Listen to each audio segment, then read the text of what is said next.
साल 2075 का समय था। पृथ्वी अब पहले जैसी नहीं रही थी।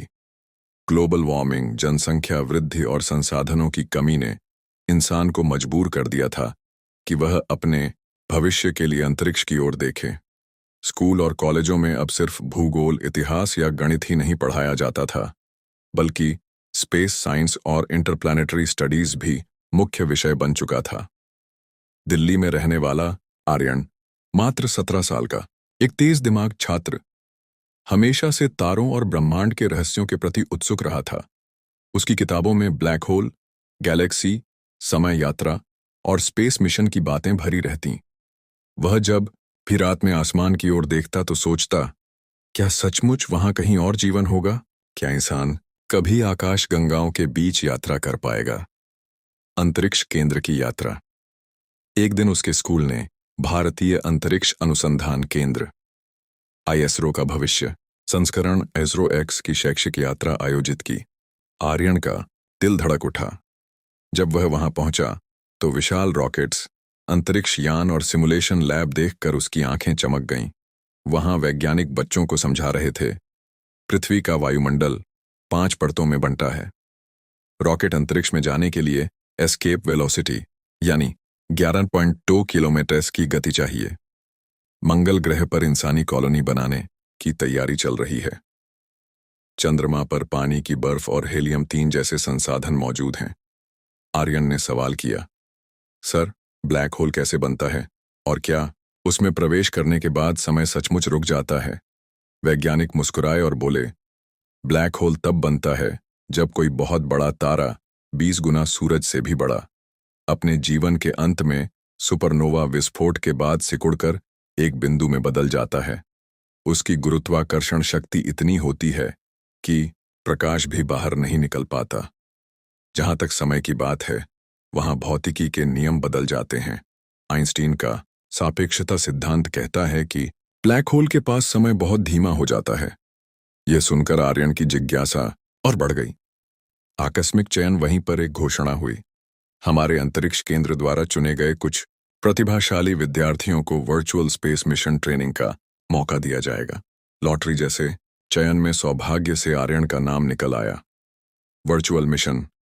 मंगल की यात्रा। आर्यन को विशेष VR स्पेस सूट पहनाया गया। जैसे ही सिमुलेशन शुरू हुआ, उसने खुद को एक स्पेसशिप में पाया जो पृथ्वी की कक्षा से निकलकर मंगल की ओर बढ़ रहा था। स्पेसशिप की खिड़की से उसने नीली पृथ्वी को पीछे छूटते देखा। उसके मन में एक अजीब रोमांच भर गया। AI रोबोट अस्त्रा ने उसे समझाया, पृथ्वी और मंगल के बीच औसत दूरी 225 मिलियन किलोमीटर है। मंगल तक पहुंचने में कम से कम 7-8 महीने लगते हैं। स्पेसशिप में जीवन बनाए रखने के लिए ऑक्सीजन रिसाइकलिंग, हाइड्रोपोनिक खेती और वाटर रिसाइकल सिस्टम होता है। मंगल की सतह पर उतरते ही उसने देखा लाल धूल, ज्वालामुखी और जमी हुई बर्फ। AI ने बताया, यहीं भविष्य में इंसान कॉलोनी बनाएगा, लेकिन यहाँ का वायुमंडल 95% कार्बन डाइऑक्साइड का है, इसलिए सांस नहीं ली जा सकती।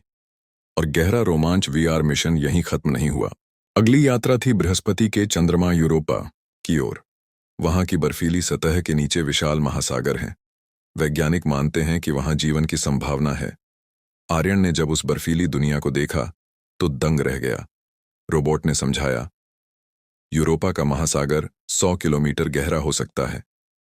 वहां ज्वालामुखीय गतिविधि के कारण पानी गर्म रहता है। अगर सूक्ष्म जीव मिले तो वह इस बात का सबूत होगा कि जीवन सिर्फ पृथ्वी तक सीमित नहीं। शिक्षा और रोमांच का संगम इस प्रकार हर नए गंतव्य पर जाते हुए आर्यन को ब्रह्मांड के अनगिनत रहस्य पता चलते गए। शनि के छल्लों की बर्फीली संरचना, एंड्रोमेडा गैलेक्सी और मिल्की वे के टकराने का भविष्य। अंतरिक्ष में गुरुत्वाकर्षण की अनुपस्थिति में शरीर पर असर, डार्क मैटर और डार्क एनर्जी का रहस्य, समय यात्रा की संभावनाएं और वर्महोल का सिद्धांत। उसका दिमाग मानो ज्ञान और रोमांच के सागर में तैरने लगा। चरम मोड़। ब्लैक होल का सामना। अंतिम मिशन में उसे सैजिटेरियस A नामक विशाल ब्लैक होल के पास भेजा गया। जैसे ही उसका यान घटना क्षितिज इवेंट होराइजन के पास पहुंचा, समय धीमा होने लगा। उसकी घड़ी और स्पेसशिप की घड़ी में अंतर आ गया। एआई ने समझाया, यह सापेक्षता का प्रभाव है। ब्लैक होल के पास समय धीमा और दूर से देखने वाले के लिए तेज चलता है। अगर तुम अंदर गए तो शायद कभी लौट न सको।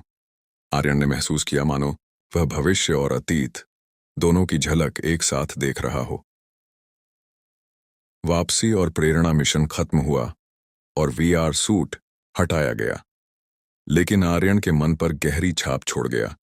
वह जान चुका था कि ब्रह्मांड कितना रहस्यमय है और इंसान को कितना कुछ सीखना बाकी है। उसने निश्चय किया कि वह बड़ा होकर एक अंतरिक्ष वैज्ञानिक बनेगा और सचमुच तारों के बीच यात्रा करेगा। ब्रह्मांड, ये सुनते ही हमारे दिमाग में असीम काला आकाश, तारे, घूमते ग्रह, धुंधले नेबुला और रहस्यमयी ब्लैक होल की तस्वीरें उभर आती हैं। लेकिन ब्रह्मांड सिर्फ कल्पना का विषय नहीं है। यह वह सच्चाई है जो हमारी आंखों के सामने रोज होती है, बस हम उसे गहराई से समझ नहीं पाते। इसी ब्रह्मांड की खोज की यात्रा पर निकलने वाला है हमारी कहानी का नायक आर्यन। दिल्ली में रहने वाला 17 वर्षीय आर्यन बचपन से ही तारों का दीवाना था। जब बाकी बच्चे कार्टून या क्रिकेट में डूबे रहते, वह अपनी छत पर लेटकर आसमान में तारों को निहारा करता। उसकी किताबों में ज्यादातर ब्रह्मांड से जुड़े विषय होते। ब्लैक होल कैसे बनते हैं, सौरमंडल के ग्रहों की संरचना, समय यात्रा के सिद्धांत, गैलेक्सी और एंड्रोमेडा का टकराव, डार्क मैटर और डार्क एनर्जी के रहस्य। उसका सपना था कि वह एक दिन सचमुच रॉकेट में बैठे और तारों की उस अनंत दुनिया की ओर निकल पड़े। साल 2075 तक इंसान बहुत आगे बढ़ चुका था। मंगल ग्रह पर पहली कॉलोनी बन चुकी थी। चंद्रमा पर माइनिंग के प्रोजेक्ट शुरू हो गए थे। स्पेस स्टेशन अब पृथ्वी की कक्षा तक सीमित नहीं रहे, बल्कि चंद्रमा और मंगल की कक्षा में भी मौजूद थे। बच्चे स्कूल में अब सिर्फ भूगोल या इतिहास नहीं पढ़ते थे, बल्कि इंटरप्लैनेटरी साइंस यानी अंतर्ग्रहीय विज्ञान भी पढ़ते थे। आर्यन के स्कूल में भी यह नया विषय शामिल हो चुका था। एक दिन उसके स्कूल ने घोषणा की कि छात्र भारतीय अंतरिक्ष अनुसंधान केंद्र की यात्रा पर जाएंगे। यह केंद्र न सिर्फ रॉकेट लॉन्च करता था, बल्कि बच्चों को वर्चुअल ट्रेनिंग और अंतरिक्ष की शिक्षा भी देता था। आर्यन तो यह सुनते ही खुशी से उछल पड़ा। जब बस वहां पहुंची तो बच्चों ने विशाल लॉन्च पैड, चमचमाते रॉकेट और रोबोटिक मशीनें देखीं।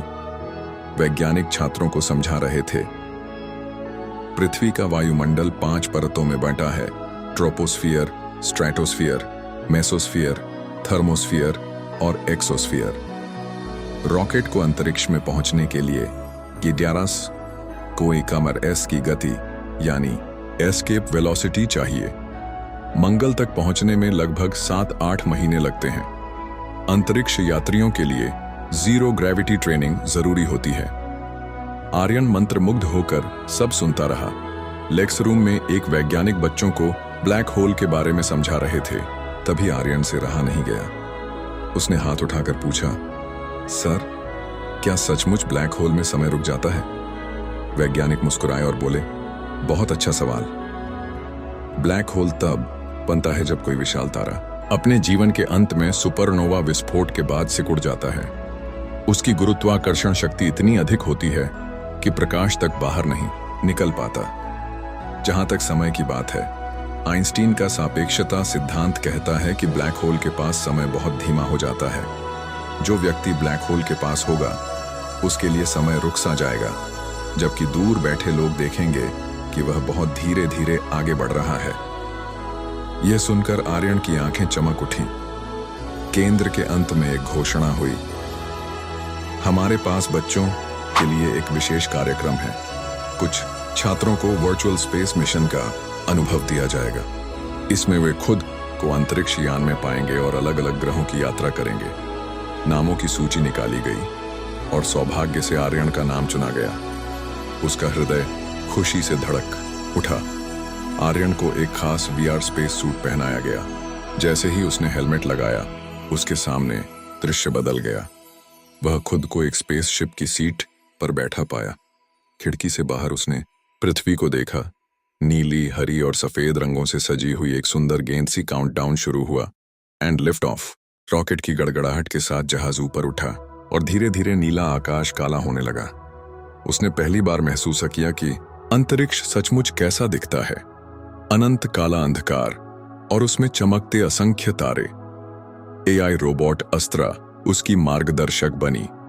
उसने बताया, पृथ्वी का वायुमंडल खत्म होने के बाद यान ने लो अर्थ ऑर्बिट में प्रवेश किया। फिर धीरे धीरे यह ट्रांसमार्स इंजेक्शन पथ पर बढ़ रहा है। ईंधन बचाने के लिए ग्रेविटी असिस्ट तकनीक का उपयोग होगा। आर्यन विस्मित होकर सब देखता और सुनता रहा। अस्त्रा बोली, पृथ्वी और मंगल के बीच औसत दूरी लगभग 22 करोड़ किलोमीटर है। मंगल तक पहुंचने में 7-8 महीने लगते हैं। तुम्हें पता है मंगल को रेड प्लेनेट क्यों कहते हैं? आर्यन बोला, क्योंकि उसकी मिट्टी में आयरन ऑक्साइड यानी जंग की परत होती है। बिल्कुल सही, अस्त्रा ने सराहना की। सफर के दौरान उसे यह भी बताया गया, अंतरिक्ष यात्री जहाज में हाइड्रोपोनिक खेती से खाना उगाते हैं। पानी को रिसाइकलिंग सिस्टम से पुनः उपयोग किया जाता है। गुरुत्वाकर्षण न होने पर हड्डियों और मांसपेशियों पर बुरा असर पड़ता है, इसलिए रोज एक्सरसाइज करनी पड़ती है। आखिरकार स्पेसशिप मंगल की कक्षा में पहुंचा और धीरे धीरे उसकी सतह पर उतरा। अस्त्रा ने बताया, यह है ओलिम्पस मॉन्स, सौरमंडल का सबसे बड़ा ज्वालामुखी जो माउंट एवरेस्ट से 3 गुना ऊंचा है। मंगल का वायुमंडल 95% कार्बन डाइऑक्साइड से बना है, इसलिए इंसान सीधे सांस नहीं ले सकता। यहां औसत तापमान -60 डिग्री सेल्सियस होता है। आर्यन ने देखा कि वहां इंसानों की एक छोटी सी कॉलोनी भी बनाई गई थी, गुंबद जैसे पारदर्शी घर, जहां लोग खेती कर रहे थे और मशीनें काम कर रही थीं। मंगल पर कुछ दिन बिताने के बाद अगला मिशन शुरू हुआ।